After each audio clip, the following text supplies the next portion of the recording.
Good afternoon. Today we are sitting in the office of Cannagrow and we have a golden opportunity to interview one of the founders of the company. I would like you all to meet Levin Amvag. We know that you have an interesting story.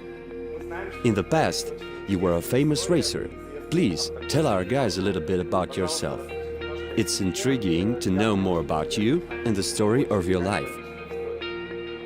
Yeah, my personal story, before I started with all that kind of things, I was a racing driver. I was driving for Audi Sports. Maybe some people know that. And you find it on YouTube and some videos when I was driving back then.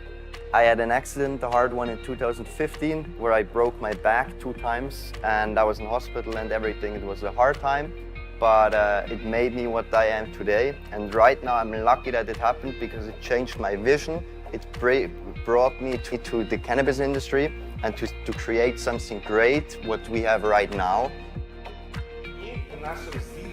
Both me and my viewers are curious on how did you come to the cannabis industry? Why did you choose this shape? Tell us more, please. So it was in 2017 when we were in America with my brother, you know, who came with the idea at the beginning, like, let's start a big facility, let's make it like the big boys. And we were at the beginning like, oh, but that's poor, why should we do it? And then suddenly, you know, we saw it with our own eyes and we were like, okay, when we get back to Switzerland, we started directly. And that's what we see right now here, you know, it's so much planning involved, so much of a story behind all that kind of things, you know, when we were walking around in America, watching the facilities and seeing all that, and we were like, okay, we had the mindset to go back to Europe and build something crazy, you know, a state-of-the-art facility like no one else in Europe has. And I think it paid off. Well, I have another interesting question for you. We know that you work together with your brother and father. So is it a family business or something? Yeah, the family in the end helped a lot, you know. Without the family, we wouldn't be here where we are today. My brother came with the idea. My dad helps us a lot, you know, with the development of our company, with the vision, where we want to go, because he has a lot of knowledge in C-level positions, so in high positions, and that helps the company a lot. And also for the future, I think it's important that you have people or a good team, you know, a big team with a lot of people with different mindsets. And through all this knowledge, it helps the company. Here is one more question. How did you all enter this market? So how we got on this idea, you know, with everything to make it that big, it started with Severin, my brother, who is a grower at our facility. And it was all the time like we wanted to make it bigger, and also we know that cannabis can help the people a lot, you know. It has a lot of benefits for sick people, or it can, you know, help people with cancer or pain diseases, older people. And that was the idea behind all that, you know. It's the story behind cannabis, that it can help you, that we can help some other people. And also now that was the same idea now with the community, that we just wanted to create something where we as a community can help others through cannabis. And the next question is the one I'm personally interested in.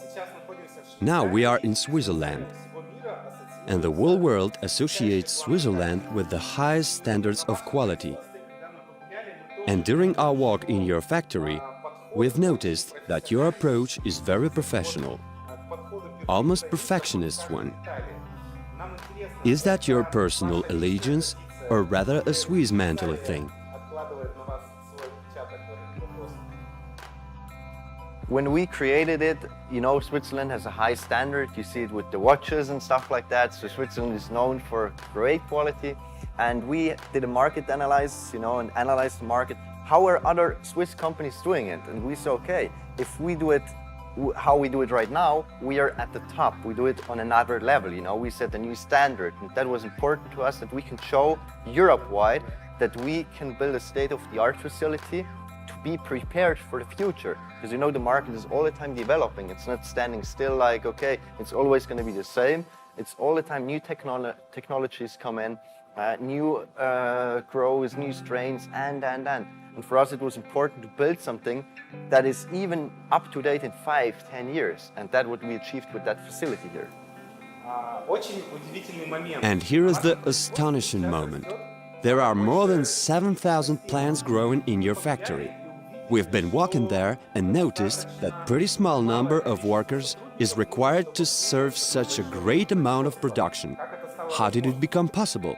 So in the end, with the state-of-the-art facility we have right here, we don't need that many employees, you know, because we automated everything we could. The irrigation, nobody has to press a button or open a valve or something like that. It's completely automated. You press once a button and the system takes over. The same with the lighting system, you know. It's fully automated. We don't need to care about anything. And that was important as well when we built and designed the facility, that we don't need 10, 20, 30 people in one room. That's why we have less employees, but invested more money to build a fully automated system. Nowadays, the European medical cannabis market is rocketing, and everybody admits that. A lot of community members are waiting for the German market to open, and it should happen very soon. Your production is expanding rapidly, and as we can see, we may say there wouldn't be any issues with the sales at all. No, you know, with the quality we have and with the facility behind it, everything, we don't see any problems why we don't get the products away. We have a lot of requests, so that's not our problem. And you know, we also focus on new products and new innovations, and that's why we are a leader in Europe with our facility and everything, and people watch at us, and it's awesome, and it's great to see the development of everything. It's really encouraging. And a lot of our guys have a question. Who are your current customers? We work with different countries, you know, at the moment it's Poland, Italy, Switzerland, Austria, and we mainly work with wholesalers at the moment. We are in deep talks with other companies in other countries to, you know, grow our network through Europe and also international. And we hope that within the next 5 years, you know, the whole brand, Cannagrow, can be a global brand where people from America buy our brand, where people from India can buy our oils or whatever, and we want to grow together with the community, with you guys. In my hands, I'm holding a sample of your final product.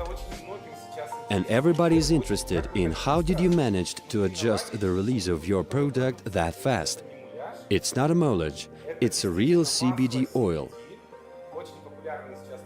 A very popular product, as we know, and wow, we have only one question. How did you manage to release it that quick? And what are your plans for releasing products? Yeah, you know, our product department, they are working since weeks to develop products and to make it quick, because we, of course, could wait, you know, and wait, but we have people behind it, you know, we want to push, we are a good team. That's why we push our products. We want to launch several products within 2019. So it's not just going to be the oil, so it's going to come more, but I can't tell too much right now. We are also not going to tell you exactly when we're going to launch it. You know, we want a little secret still for you, but it's coming this year, 100%, and we hope that you're going to like it and that all the other people are going to like it, and that's what Cannagrow stands for, you know.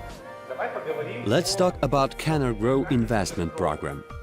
The token sale has successfully begun on June 20th. A lot of people have already become Cannagrow's partners or investors. So here's another question. How did you finally come up to this, and why did you give up the ICO despite planning it several months ago? You know, we didn't want to do the ICO. We invested instead our own money to build everything you see here. So it's not bank money or a loan or anything else. We said, okay, we do it. We invest our own money, because then you know you also get the motivation. You stand behind it. You want that the company grows. And then we came up with the idea, okay, how would it be if other people in other countries could own a cannabis plant, you know? If you could sit at home and that's your plant right here, and you could own it, and you also could profit from this billion market. And that's how the idea came up to. And it's great to see that as a community, you know, that we can grow together. And that's also our slogan, you know, that we want to grow for the community and with the community as a company. Exactly.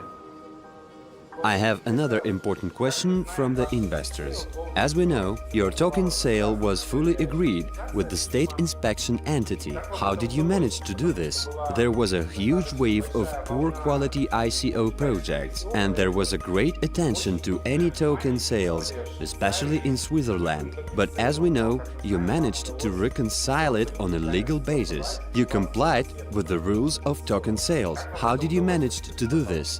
Yeah, in the end, you know, we do all according to the Swiss law. It wouldn't be helpful if we would do anything, you know, completely illegal, and in the end, you know what I mean. So it was important for us that we are on a green field. That's why you also had some lawyers involved, you know, and we do everything according to the Swiss law, the Swiss government laws, and these kind of things, as well with the cannabis, you know, because sometimes the question came up, is that legal in Switzerland? You can grow, and we were like, yeah, look, here is the law, and we are open to every questions, you know, that we answer them, as we did with people which came to us, you know, at the table with the lawyers, and they asked their questions, and we could reply to them, and in the end of the meeting, they were like, ah, okay, we got it now, and that's important, you know, if people have questions, come to us, ask us, we are here for that. We are aware that your company has a really big plans. You're going to expand and build facilities in England and Macedonia. These are really high plans. Please tell us more about this, about your plans and what to expect. Yeah, the England facility, you know, or the location you've seen maybe on the internet, you know, the big location, which was a nuclear bunker area in the Cold War, you know, with nuclear missiles. And one of my friends owns the whole site, you know, the whole location, over 320,000 square meters. And we have the chance to cultivate cannabis there. So it's a great story for, you know, the marketing aspect. We can drive around with tanks, you know, we have tanks there. Yeah, of course, it's a great thing. And we are working right now hardcore behind it, you know, that we can make everything happen as soon as possible. And the same not Macedonia, but there we are a step further. So there we just wait for the go signal, or pretty much we have the go signal to build there a big greenhouse, you know. And with the greenhouse, we get GMP license. We can cultivate high THC cannabis for Germany, France, you know, for all the countries that need high THC cannabis. And that's a great business, you know. You make more money with it. So it's a win situation for you, a win situation for the company. And again, we can grow together. A few words about Macedonia. Macedonia, first of all, great country. We've been there, you know, we had some meetings with the companies for the greenhouse and the location and everything. And they also showed us, you know, the greenhouse they are building right now. And we would build our greenhouse together with them. So, you know, there is already experience in there. So they know how to do it. We can extract the THC oils there because it's a company from Red Bull or in the umbrella from Red Bull. So it is also a great aspect marketing-wise, you know, that we can present ourselves, a company with bigger companies. And we hope that in Macedonia, you know, that we can create something like here, a state-of-the-art greenhouse where people look at us and that we are, again, that people make pictures from us, you know, and post them on Instagram and Facebook and post like, great company, state-of-the-art factory. And that's what we want to create with the branding, you know, that we want to create things no one else did before us. We want to be the leader in some sort of way. And we hope that we can do that together with you. And also, please tell us a few words about the partnership program. It has united more than 1,000 of people, and a lot of partners earn quite a good amount of money with the company. And guys are really happy that they can get the interest income from every harvest. This is truly amazing, and in fact, this is the first project based on the real production on the online investment market. It's really fantastic, and a lot of guys are grateful to you. Allow me to express gratitude on behalf of all partners, and maybe you would like to say a few words to the folks.